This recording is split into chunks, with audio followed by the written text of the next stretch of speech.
The last time I was here, I shared about the three forgotten things about the Father. Now, with our gospel, there are two women, two mothers, two pregnant women.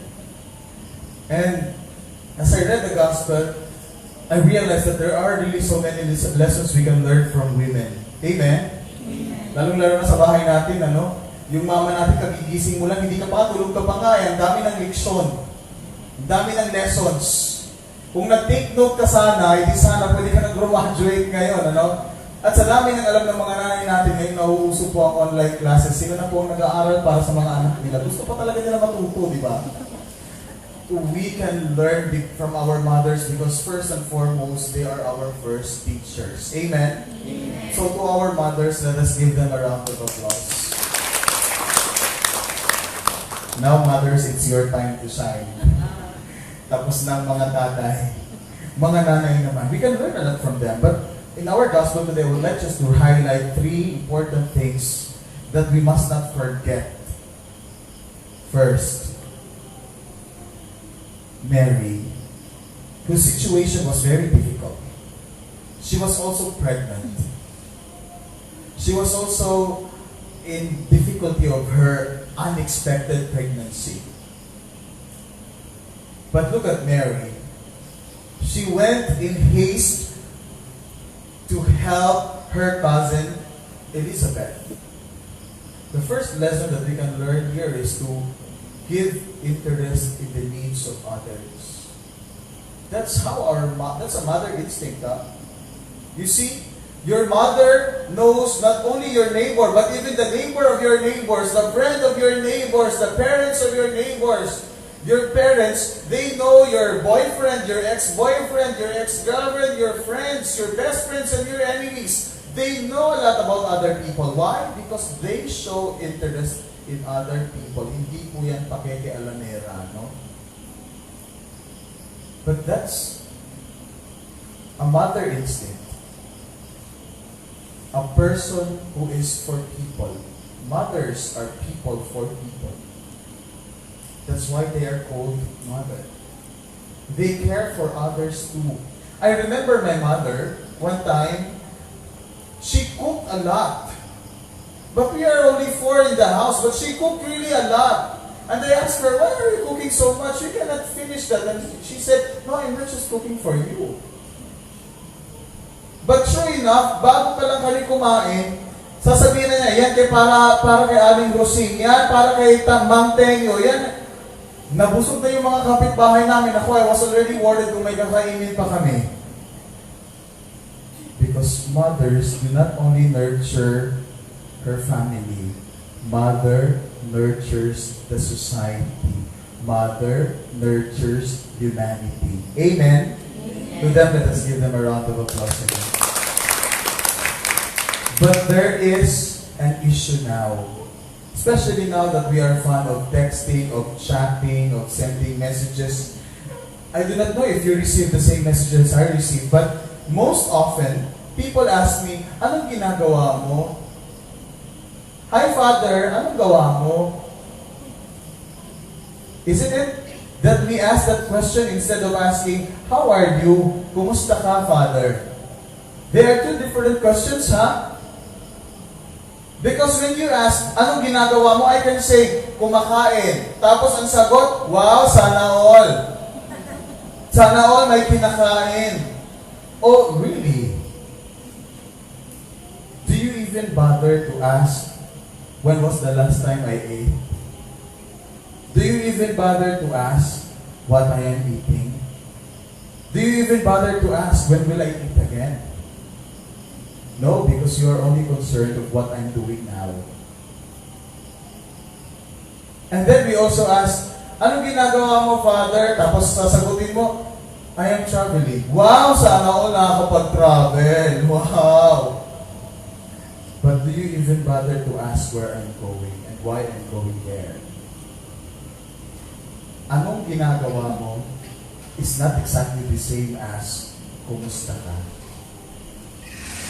Our mothers don't ask what we are doing. Our mothers ask, how are you?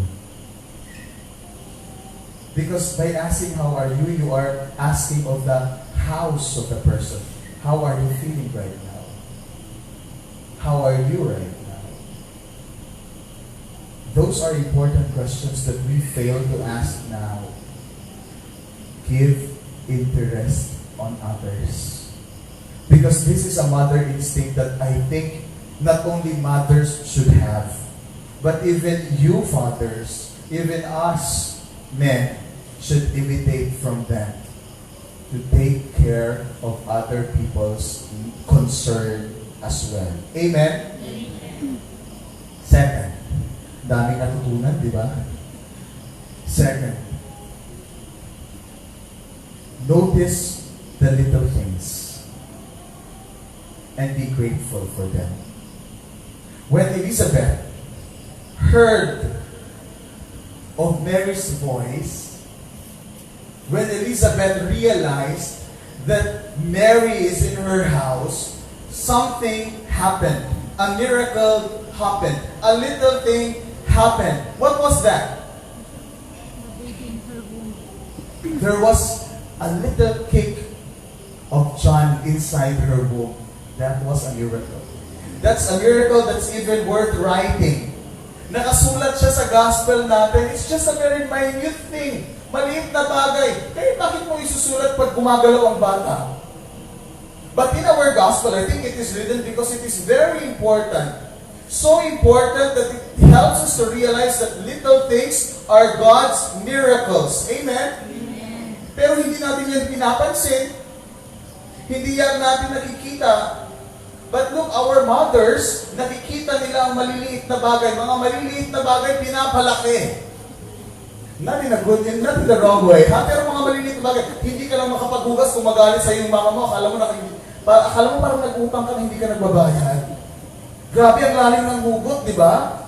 Kapag nagwawalis ka na, tapos nakalimutan mo lang yung ilalim ng ref o yung tuktok ng cabinet, mapagalitan ka, parang feeling mo, nakapatay ka na, di ba? Mga maliliit na bagay, pero pinapalaki ng mga nanay. But there's a lot of lessons we can learn from that. Because if you do not give, if you do not put responsibility over small things, if you cannot face small problems, small difficulties, small work, small jobs, how can you face the greater ones? And these things we learn from our mother. Yes, there are just small things. Yes. But when will you start disciplining yourself? When you already have greater problems? So the next time na pinapalaki ng mga nanay nyo ang mga maliliit na bagay, be thankful. Tanungin mo, ma, anong lesson nito, ma? There are so many things in little things. According to a great writer, Gabi, very famous, he said, if you can't be a captain, be a crew. If you can't be a tree, be a bush. If you can't be the sun, be a star. Because miracle happens even in small things. The biggest tragedy in life is when you do not see miracles in little things. Amen? Amen. A round of applause to our mothers. Last thing. It's not written here. But I would like to add that after this, in Mary's visitation to Elizabeth, she did not just visit her. She stayed with her. So it's not the mystery of visitation. It's the mystery of staying that we all need to learn. Because this time, we do not care to stay anymore with anybody. The greatest pandemic is not the pandemic of coronavirus, but the pandemic of selfism. Ako lang. Yung kailangan ko lang, yung needs ko lang. How about other people? Do do you still care to stay with them? Do you remember when your mother, once in your life, asked you to come closer to her because she has a comb? Susuklayan ka lang daw niya. Tapos pagkatapos yung suklayan ka, akala mo maayos na yung buhok mo, tapos susunod yan, kukutuhan ka na. Ang inaakala mo 30 seconds lang, naging 3 hours. Diba?